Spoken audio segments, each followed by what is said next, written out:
Bonjour mes amis, on est le 16 avril et je viens partager avec vous quelques petites réflexions sur le Covid quand je vois un petit peu ce qui se passe dans les peurs qui montent et ce confinement qui perdure.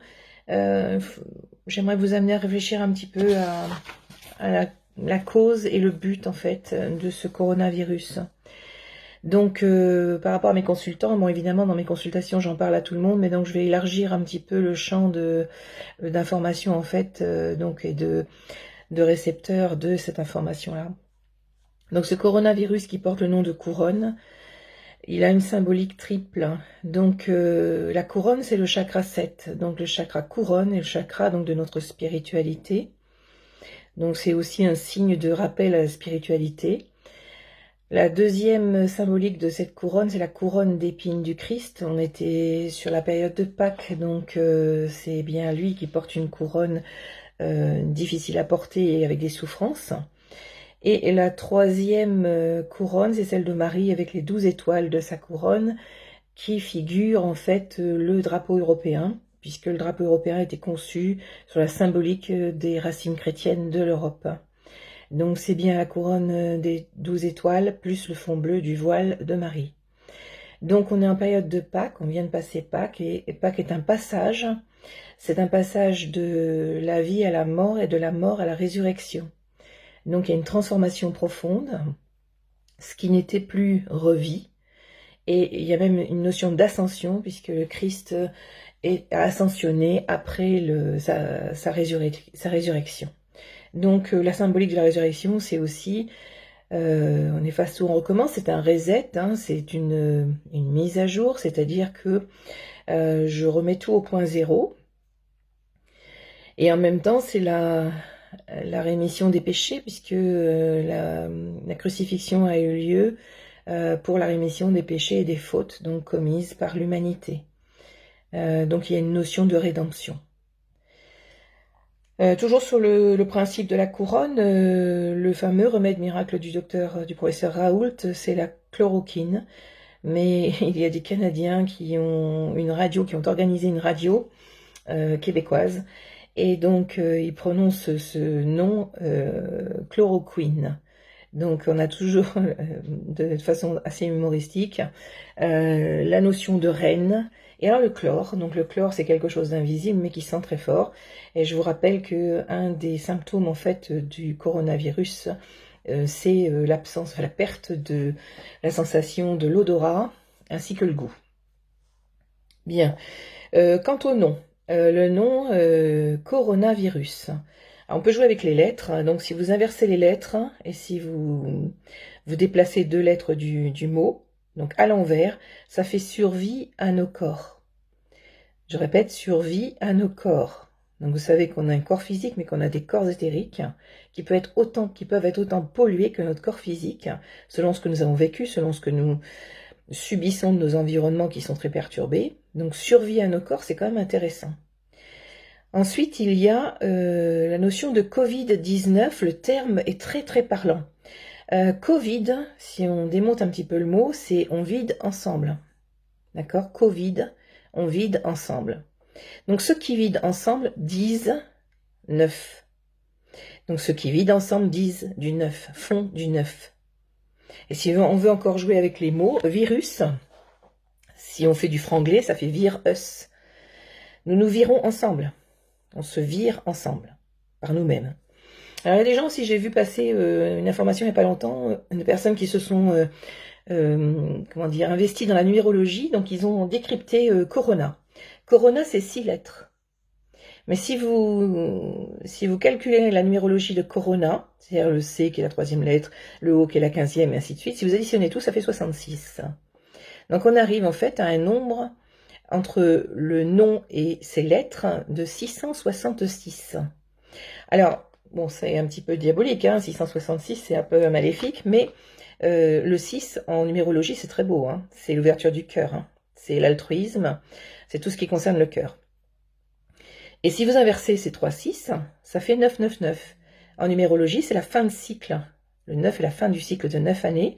C'est en fait le moment où on fait ses armoires, on vide ses affaires, on fait du tri, on se débarrasse de certaines choses. Les années 9 sont souvent des années de divorce, souhaité, voulu, de prise de retraite, de changement, de mutation, de vente de maison, enfin des choses qui sont désirées. Donc on vide les armoires et on fait du tri dans nos affaires. J'ai demandé à des géobiologues de bien vouloir me calculer la fréquence en fait qu'ils pensaient avoir trouvé qui concernait le coronavirus. Donc ils m'ont donné une fréquence en 8,2. Je crois que c'est nu, c'est une lettre grecque et je connais pas bien. Donc en fait ça représente un U avec une longue jambe. Donc ça serait 8,2 et ils me disent que sur le tableau de radiation des couleurs, en fait, ça correspond à la couleur noire électrique. Couleur noire électrique, donc pas de couleur en fait. Et électrique, il semblerait y avoir un lien entre la 5G et le corona, puisque si on rassemble les cartes en fait de situation des antennes de la 5G et des clusters, a priori il y a un lien très fort. Et puis sur l'échelle de Bovis, pour ceux qui connaissent l'échelle de Bovis, c'est ce qui détermine la toxicité ou pas de l'objet observé. Il se situe sur l'échelle de Bovis à 4000. Donc 4000 c'est toxique, on peut dire que c'est pas bon du tout pour la santé. Il est toxique, c'est clair. La fonction du virus, moi je vous la rappelle, c'est nettoyer, et en fait il nettoie, mais il va agir sur nos défenses immunitaires, c'est la cytokine, et il déclenche les avertissements de toxicité, donc il lance des processus de nettoyage. Chimiquement, il rentre par 5 portes a priori, donc c'est ce que j'ai capté en fait des écrits scientifiques. La première porte qui semblerait être la plus importante, en tout cas c'est celle qu'ils ont déterminée en premier, elle s'appelle ACE2. C'est aussi amusant au niveau des sonorités. ACE2. AC2 quoi. Les 4 autres portes sont la CD147, GRP78, CD209 et CD299, qui sont donc des récepteurs cellulaires par où peut rentrer le virus dans la cellule. Donc les autres, j'ai pas encore trop, je me suis pas penchée trop sur la question, mais ACE2, je l'ai trouvé très intéressante. Il semblerait qu'il s'attaque à 5 organes, ce virus. Là aussi, c'est intéressant parce que d'un point de vue de médecine chinoise, donc c'est les poumons qui se détériorent de façon majeure. Et les poumons, c'est la tristesse. Donc si on regarde les émotions qui sont en base, on voit un petit peu ce que vivait l'humanité au moment de cette invasion. Il touche en deuxième lieu les intestins, estomac, a priori. Donc d'ailleurs là où se trouve la grosse réserve du système immunitaire. Donc intestin, c'est la rétention, et l'estomac, c'est la frustration. Donc qu'est-ce que vivait l'humanité au moment de cette épidémie? Ensuite, il touche le foie. Et le foie, c'est la colère. Puis les reins. Les reins, c'est les peurs.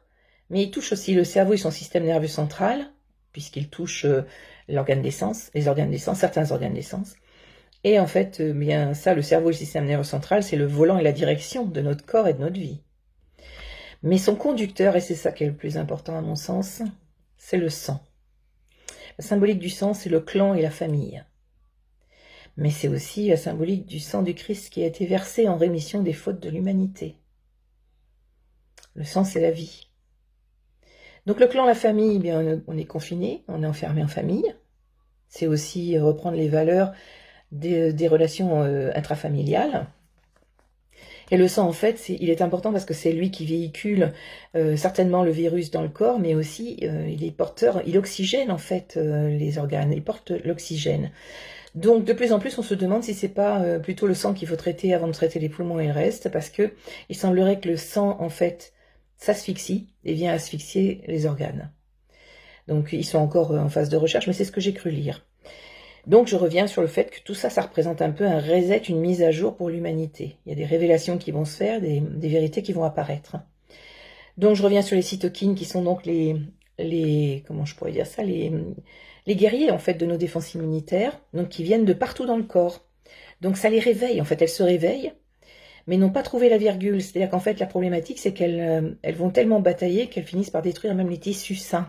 C'est-à-dire que c'est un peu comme les maladies auto-immunes, elles ne s'arrêtent pas quoi. Donc elles se retournent un peu contre nous. Donc ce sont des signaux et des répartiteurs à l'origine. Et en fait elles se transforment en missiles alors qu'on n'aurait besoin que d'un fusil. Vous voyez ce que je veux dire, elles tapent trop fort. Donc nos vaisseaux sanguins commencent à saigner et remplissent les poumons de liquide. La circulation, donc, elle fait circuler le problème dans tous les organes du corps. Ça, c'était mes notes que je vous retranscris. Ce qui m'a aussi beaucoup intéressé, c'était le terme d'affection. On parle d'affection, des affections, au pluriel bien sûr, pour nommer les atteintes du virus.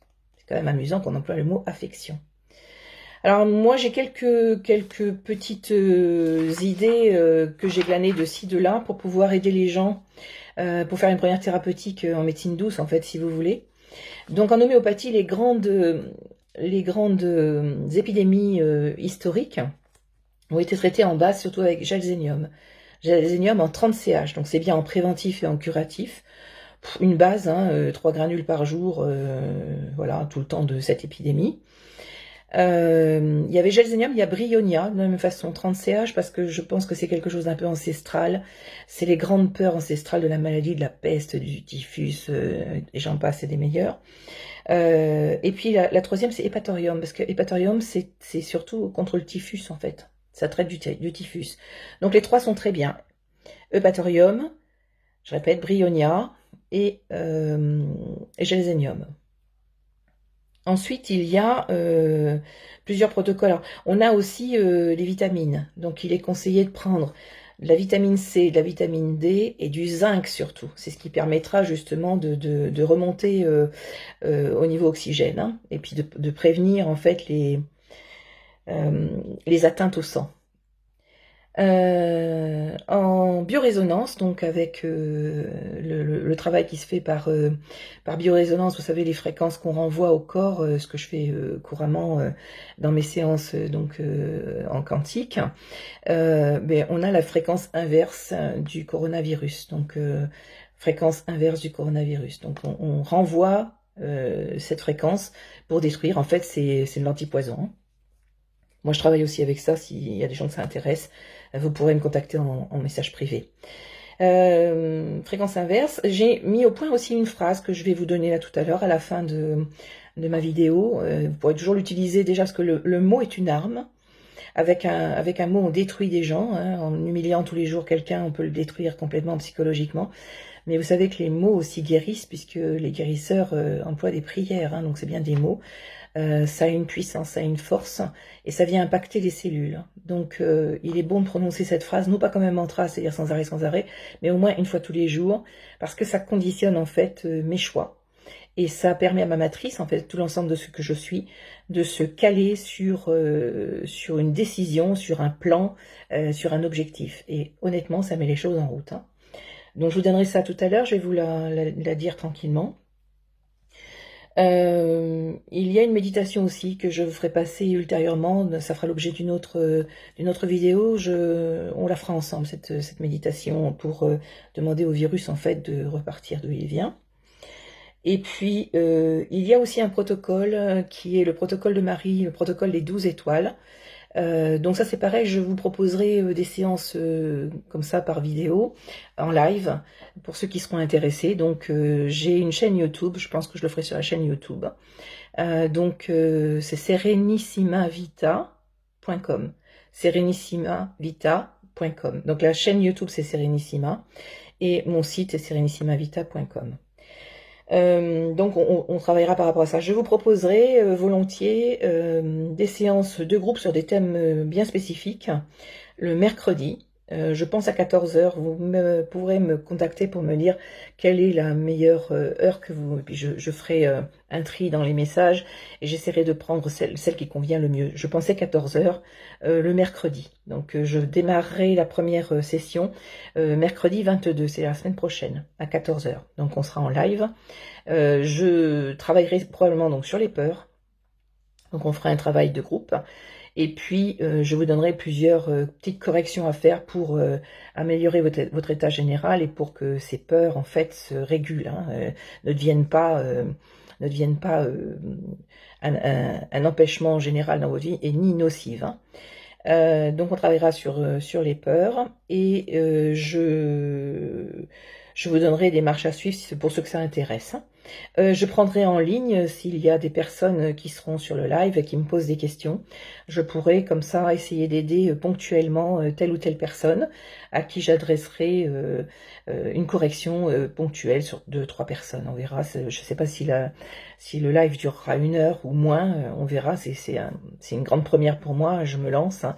Je travaille depuis 19 ans dans la thérapie énergétique et sur le mode quantique un peu, enfin avec des techniques quantiques, et donc là je me lance tout ce qui est vidéo, tout ce qui est live, je connais pas trop, donc voilà, je vous demande d'être indulgent. Donc je vais vous donner maintenant la phrase que j'ai mise au point, qui peut servir à tout un chacun. Alors il y a 2 possibilités dans cette phrase, c'est soit je suis déjà porteur du coronavirus et donc j'ai une forme de phrase bien spécifique, soit je ne l'ai pas et je veux m'en prémunir, donc c'est la 2e phrase. Donc je vais vous la dire au fur et à mesure. Donc c'est un contrat essentiel entre moi et le coronavirus Covid-19, SRAS-CoV-2. Donc c'est une mise à jour et un reset. Donc je vous la dicte. Vous reviendrez en arrière pour reprendre, pour pouvoir la recopier. Je vous la lis comme ça. Par la grâce de mon essence et la puissance de mes émotions, je commande à ton essence de quitter ma ligne quantique, mon essence et ma vibration, après ton intervention essentielle sur et dans mes corps, mes cellules et mes tissus, tout en coexistant harmonieusement avec mon essence, ma ligne quantique et ma vibration, dans l'amour, le respect et la considération mutuelle essentielle, facilement, rapidement, confortablement, sur un mode gagnant-gagnant. Mon essence honore ton essence et te remercie de cette révélation et de ma rédemption, ainsi que de ma résurrection. Ça, c'était si je suis déjà atteinte. Donc si je ne le suis pas, on va moduler un petit peu la phrase. Par la grâce de mon essence et la puissance de mes émotions, je commande à ton essence de rester sur ta ligne quantique, ton essence et ta vibration, après ton intervention générale essentielle, sur et dans les corps, les cellules et les tissus, tout en coexistant harmonieusement avec mon essence, ma ligne quantique et ma vibration, dans l'amour, le respect et la considération mutuelle essentielle, facilement, rapidement, confortablement, sur un mode gagnant-gagnant. Et je vais rajouter, même si je ne sais pas comment faire et malgré toutes mes résistances, je déclare que c'est arrivé. Ça, ce sera pour les 2 phrases. En fait, il ne faut pas se battre contre ce coronavirus. Il a le droit d'exister. C'est pas un ennemi. Il faut juste coexister. Pour ça, il ne faut pas qu'on soit fusionnel. Il ne faut pas qu'il rentre dans mon champ à moi. Il faut qu'il reste dans le sien. Donc, je lui demande de rester sur sa ligne quantique, qui est en fait son terrain, et de ne pas m'envahir. Donc, s'il reste sur sa vibration, sa ligne quantique et son essence, il n'a rien à faire chez moi. Mais il a le droit de vivre à côté. Donc l'idée, c'est vraiment, je ne me bats pas contre toi, je t'accepte dans tout ce que tu es, tu as ta raison d'être, je ne la comprends pas forcément, mais je te laisse évoluer, faire, mais pas me détruire. Donc tu rentres pas chez moi, je me préserve, mais je ne veux pas te tuer. D'accord? Donc on reste vraiment dans le respect de chacun. Voilà, mais écoutez, je ne vais pas plus loin, donc cette vidéo est déjà longue, elle fait 18 minutes je crois. Je vous remercie de votre attention, et puis je reste à votre disposition, vous pouvez me contacter en MP. Si vous avez des cas de Covid autour de vous, je peux renvoyer la fréquence, essayer d'aider un petit peu, donc je le fais déjà. Je travaille en ce moment beaucoup sur la résistance, en fait, donc je rebooste avec un petit protocole qui dure une vingtaine de minutes. Je rebooste avec les fréquences propres les défenses immunitaires de tout un chacun et le système respiratoire que je nettoie pour que les gens soient plus forts face à ce risque en fait de contamination. Quant à ceux qui ont le Covid, j'en suis plusieurs là actuellement, il y a une dizaine de personnes qui sont plus ou moins atteints ou qui sont hospitalisés, et donc je relance en fait les systèmes respiratoires, je nettoie quoi.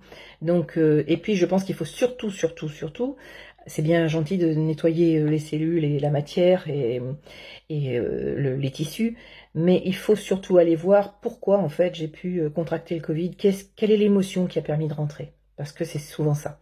C'est-à-dire que l'émotion est en base de toute maladie, Les psychologues le savent, hein, ceux qui accompagnent les gens qui ont des graves maladies le savent très bien. Il y a pour ça des bouquins de décodage biologique qui ont été écrits par les psychologues. Donc la maladie a un sens, elle exprime quelque chose, et je dirais qu'elle est plus un symptôme en fait, hein, un symptôme d'un mal-être. Donc il faut aller voir quelle est l'émotion sous-jacente qui a pu provoquer ça en moi, et qui a pu laisser rentrer en moi ce problème que je me fais vivre. Pourquoi je me le fais vivre? Voilà. Mes amis, je vous laisse dans la réflexion de tout ça. Je vous laisse intégrer ma façon, ma vision en fait de ce qui se passe actuellement. Je suis preneuse bien sûr de vos informations s'il y a des gens qui réfléchissent aussi sur ce domaine-là. Et je vous souhaite une très bonne journée, un bon confinement. Merci à vous, bonne journée, à bientôt. En tout cas, à mercredi 22. Au revoir.